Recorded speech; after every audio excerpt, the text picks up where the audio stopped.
Hello friend, তোমরা সবাই কেমন আছো? আশা করছি সবাই ভালোই আছো। আজকে আমি দেখো তোমাদের সাথে শেয়ার করব একটা হচ্ছে পাতা বাটার রেসিপি। এটা হচ্ছে ঘাটকল পাতা।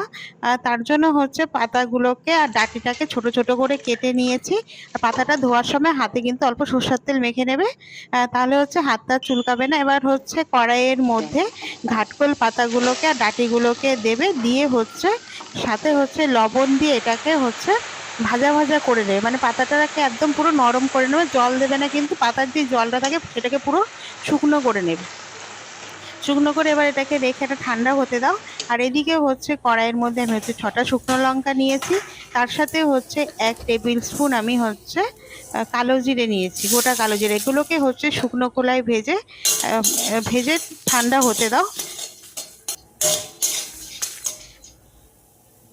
এরপরে আমি কড়াইয়ের মধ্যে নিয়ে নিচ্ছি হচ্ছে রসুন নিয়েছি আমি ওখানে 8 থেকে 10টা। আর পেঁয়াজও নিয়েছি 5 থেকে 6টা।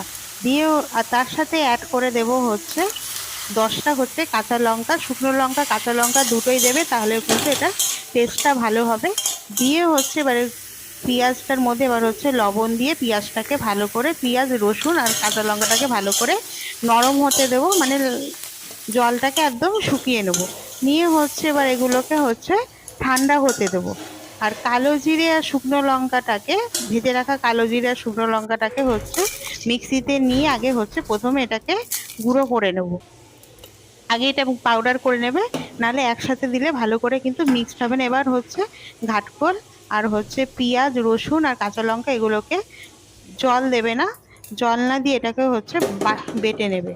আবার যদি দেখো সামান্য জল লাগে সেক্ষেত্রে সামান্য জল দিতে পারো। এবার হচ্ছে কড়াইতে সরষের তেল গরম করে এই পাতা বাটাটাকে দিয়ে, পাতা আদা রসুন পেঁয়াজটাকে দিয়ে, সব বাটাটাকে দিয়ে হলুদ দিয়ে এটাকে কন্টিনিউয়াসলি নাড়তে থাকো। যতক্ষণ নাড়তে নাড়তেই থাকবে কন্টিনিউয়াসলি। আর ততক্ষণ নাড়বে যতক্ষণ না এটা সাইড থেকে তেল ছেড়ে দিচ্ছে আর কালারটা যখন চেঞ্জ হয়ে যাবে, তাহলেই দেখবে আমাদের রেডি হয়ে যাবে ঘাটকল পাতা বাটা, যেটা দিয়ে হচ্ছে তোমরা অনায়াসে 1 থালা ভাত খেয়ে নিতে পারো। আর সবাইকে বলবো আমার রেসিপিগুলো যদি ভালো লাগে সবাই একটু বন্ধুদের সাথে আর ফ্যামিলির সাথে একটু শেয়ার করে দিও, আর পারলে আমার চ্যানেলটাকে একটু সাবস্ক্রাইব করে দিও। থ্যাংক ইউ সবাইকে সাথে থাকার জন্য।